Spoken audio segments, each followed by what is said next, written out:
이란이 요즘 심상치가 않습니다. 1979년 호메이니의 이슬람 혁명 이래 최대 시위가 연일 벌어지고 있습니다. 발단은 히잡입니다. 히잡을 제대로 쓰지 않았다는 이유 하나만으로 도덕경찰에 체포된 한 젊은 여성이 의문사했습니다. 이를 계기로 그간 쌓인 분노가 폭발한 것이죠. 이 시위는 지금까지와는 전혀 다른 양상을 보이고 있습니다. 우선 여성이 시위를 주도하고 있다는 점입니다. 늘 여성이 수동적인 입장인 이슬람 국가에선 드문 일이죠. 여성이 주축을 이룬 시위에 남성들이 대거 합세했다는 점도 특이합니다. 심지어 월드컵 평가전에 나선 이란 축구 대표팀마저 시위 지지 의사를 노골적으로 드러내 더욱 화제입니다. 벌써 한 달째 수백 개의 도시에서 동시다발적으로 벌어지고 있는 이 시위로 벌써 200명 이상이 숨졌고 수천 명이 체포되었습니다. 하지만 시위는 팽창일로입니다. 급기야 에너지 산업 노조까지 동조 시위에 나섰습니다. 이란의 최대 단체입니다. 1979년 팔레비 왕조가 무너진 것도 에너지 산업 노조가 이슬람 혁명 편에 선 것이 결정적인 이유 중 하나였습니다. 이 때문에 이란에 또 다른 혁명이 일어나는 것 아닌가 하는 조심스러운 관측이 생기기 시작했습니다. 그간에도 이랍에선 히잡 강제 착용에 반대하는 여성단체들의 시위가 간간히 있었습니다. 하지만 작년부터 집권한 검찰총장 출신의 강경 보수 대통령 에브라힘 라이시가 이를 탄압하면서 사태가 악화되기 시작했습니다. 머리카락을 가리기 위한 작은 천 조각에 불과한 히잡이 대체 뭐길래 시아파의 종주국인 이란 전체가 이렇게 들썩이는 걸까요? 이란은 물론 이슬람 세계를 좀 더 잘 이해하기 위해선 히잡에 대한 핵심 4가지를 알아두는 게 좋겠습니다. 첫째, 히잡은 종교적인 유물이 아닙니다. 아랍어로 가리다는 뜻을 가진 히잡은 보통 이슬람의 교리에서 비롯되었다고 생각하기 쉽습니다. 하지만 그렇지 않습니다. 히잡은 이슬람이 탄생하기 훨씬 이전부터 중동에 존재했던 일종의 전통 복장입니다. 중동의 뜨거운 태양과 모래바람으로부터 보호하기 위해 아주 오래전부터 메소포타미아에서 베일을 쓰기 시작한 게 그 기원이죠. 여자는 물론 남자에게도 베일은 생존을 위한 필수품이었습니다.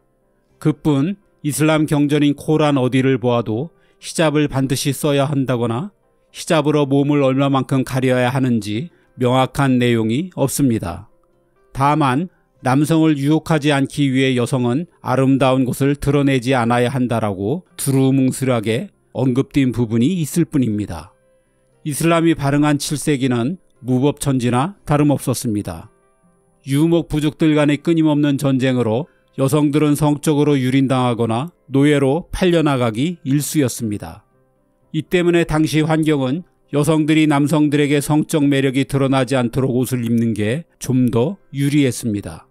그래서 오랫동안 이슬람 학자들은 베일이 아니라 여성의 정숙한 의상 자체를 히잡이라고 해석했습니다. 물론 각 지역마다 정숙한 의상의 기준은 제각각이었죠. 그래서 지역에 따라 머리카락과 가슴을 가리는 히잡, 얼굴을 남기고 전신을 가리는 차도르, 눈을 제외한 전부를 가리는 니캅, 눈까지 망사로 가리는 부르카 등을 입게 된 것입니다. 그런데 후대로 갈수록 이슬람 율법학자들은 남성을 유혹하지 않기 위해 여성은 아름다운 것을 드러내지 않아야 한다는 애매한 구절을 확대 해석, 여성들에게 히잡을 강요하기 시작했습니다. 그러다가 결정적으로 히잡을 이슬람의 정체성으로 만든 건 비교적 최근인 20세기 중엽 이후입니다. 이 시기 들어 이슬람의 근본주의가 본격 득세하면서 붙어있죠. 아랍은 이스라엘과 4차례에 걸쳐 중동 전쟁을 벌였습니다. 연전, 연패였죠. 당시 아랍에선 많은 나라에 세속주의 정권이 들어서 있었습니다. 충격을 받은 무슬림들은 패배의 책임을 세속 정권에 돌렸죠. 전쟁 패배의 원인을 신앙심 부족에서 찾으면서 이슬람 세계는 속속 강경 원리주의 정권으로 교체되고 있었습니다. 그 대표적인 국가가 아랍은 아니지만 시아파 이슬람의 종주국인 이란이고 그 하이라이트가 이슬람 혁명이죠. 당시 정권을 잡은 호메이니 정부의 한 강요는 여성의 히잡 착용 의무화를 선언하면서 여자의 머리카락은 빗을 내어 남자들을 흥분시킨다. 그게 여자가 베일로 머리를 가려야 하는 이유이다라고 밝혔습니다. 1300년 전과 조금도 다르지 않은 논리로 히잡을 강요하기 시작한 것입니다. 둘째, 히잡은 이슬람에만 있는 것이 아닙니다. 우리는 히잡하면 무슬림 여성부터 떠올리지만 무슬림 남성들도 마찬가지로 하얀 모자로 머리카락을 가리고 헐렁한 옷으로 온몸을 감싸고 있으니 히잡을 입은 것과 같습니다. 또한 히잡은 따지고 보면 이슬람뿐 아니라 거의 모든 종교가 따르는 관습입니다. 유대교, 기독교, 힌두교, 조로아스터교, 시크교 등에서 종교 의례시 사용하는 모자는 머리카락을 가린다는 점에서 히잡과 다를 바가 없습니다. 여성의 성적 매력을 숨기는 히잡의 용도 역시 마찬가지입니다.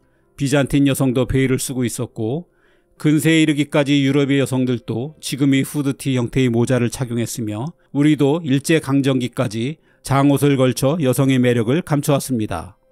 이렇듯 국가 차원에서 여성의 성적 매력을 통제하는 건 이슬람만이 아니라 과거엔 세계적으로 흔한 일이었습니다. 지금의 가톨릭 미사포와 수녀들의 복장 역시 용도를 비교해보면 무슬림의 히잡과 사실상 다른 점이 없다고 할 수 있습니다. 셋째, 히잡이 이슬람 여성의 자유를 억압한다고 단정 지을 수 없다는 것입니다. 우리도 마찬가지이지만 서구 세계에서 히잡은 무조건 여성 억압의 상징이라고 여겨버리곤 합니다. 아프가니스탄의 탈레반들이 여성들에게 히잡의 극단적인 형태인 부르카를 강요하면서 이런 이미지가 각인되어 버렸죠. 하지만 이 문제는 그렇게 단순하지가 않습니다. 부르카를 입는 지역도 극히 일부 지역에 불과합니다. 앞에서 말씀드린 것처럼 중동에서 히잡의 역사는 굉장히 오래되었습니다. 오랜 세월 익숙해진 터라 히잡이 전혀 불편하지도 않을 뿐더러 억압이라고 생각하지도 않습니다. 서구 세계의 편견과 달리 무슬림 여성들을 대상으로 한 설문조사에선 히잡이 여성의 자유를 박탈하지 않는다는 응답이 늘 더 많습니다. 오히려 히잡으로 몸을 가림으로써 남성의 성적인 시선에서 벗어나 더 주체적으로 행동할 수 있다는 것입니다. 20세기의 히잡은 서구 세계에 대한 저항의 상징이기도 했습니다. 사실상 영국의 지배를 받았던 이집트는 꼭두각시 정부가 여성을 해방한다는 명목으로 히잡을 금지하자 이에 대한 반발로 오히려 히잡 입기 운동을 벌인 게 여대생들이었습니다.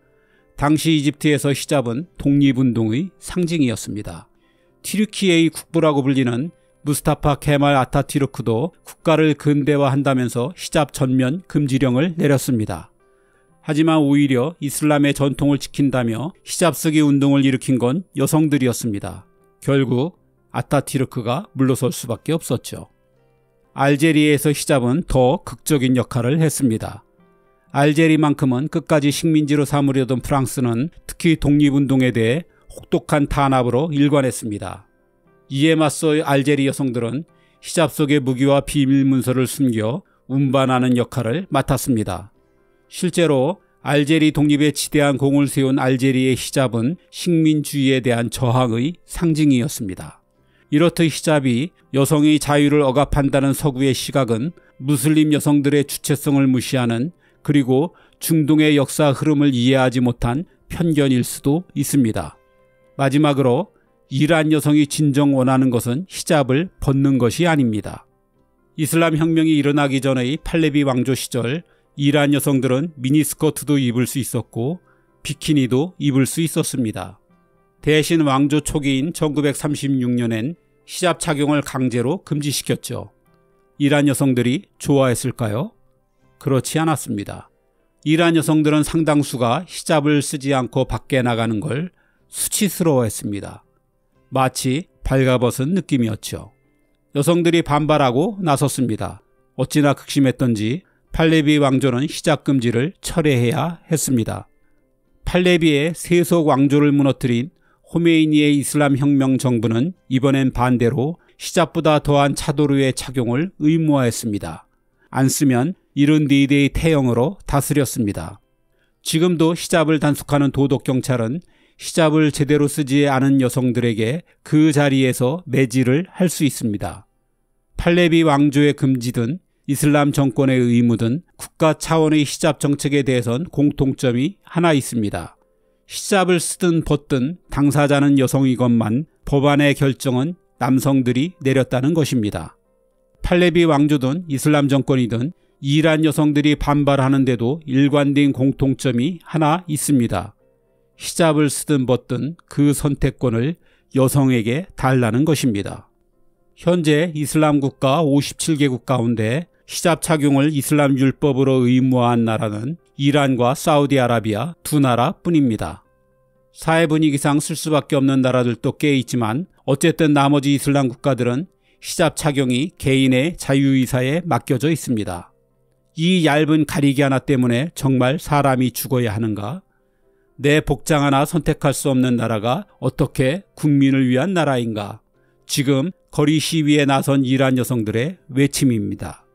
이란 여성들은 히잡 자체에 대한 거부가 아니라 정부가 빼앗아간 개인의 기본권을 되찾기 위해 죽음을 무릅쓴 싸움을 하고 있는 중입니다.